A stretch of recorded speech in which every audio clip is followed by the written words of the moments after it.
Hello children, today we are going to discuss about history lesson number 3, birth of Prophet Muhammad and spread of Islam part 2.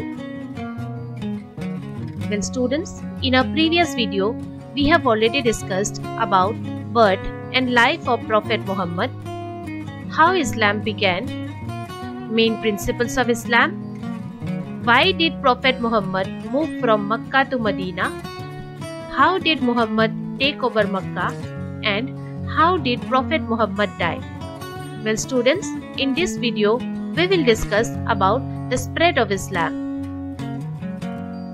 Following Muhammad's death in 632, Abu Bakr succeeded in the leadership of the Muslim community as the first Rashidul Caliph or Khalifa.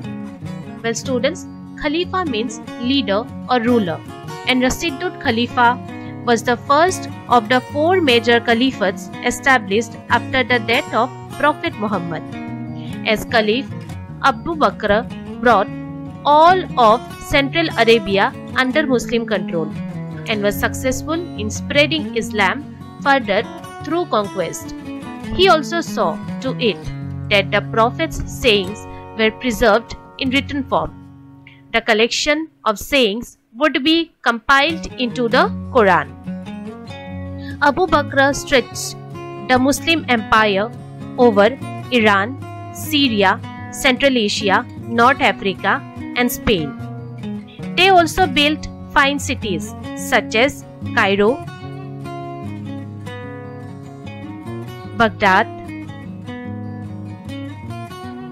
and Damascus, and encouraged agriculture, industry, and trade. The Umayyad dynasty. The Umayyad Caliphate was the second of the 4 major Arab caliphates established after the death of Muhammad. They established their capital at Damascus under the Umayyads. The caliphate territory grew rapidly. The Islamic Caliphate became one of the largest unitary states in history and one of the few states to ever extend direct rule over the 3 continents, that is Asia, Africa, and Europe. Well students, the word Caliphate means rule of or land ruled by an Islamic political leader. Abbasid dynasty. The Abbasid Caliphate was the 3rd Caliphate to succeed the Islamic Prophet Muhammad. The Abbasids overthrew the Umayyad dynasty in 750 CE, supporting the non-Arab Muslims by moving the capital to Baghdad in 762 CE.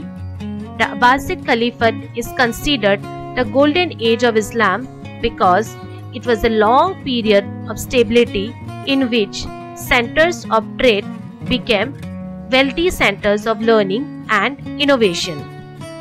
Muhammad had advised the Arabs to pursue learning. One of the Abbasid caliphs established a house of wisdom at Baghdad to translate into Arabic the collective wisdom of various ancient civilizations such as the Greek, Byzantine, Egyptian, Chinese, Indian, and the Persian civilizations. The Arab scholars absorbed different knowledge from different civilizations, such as from Chinese civilization, they assimilated art of making paper, technique of making glass, use of sailor's compass.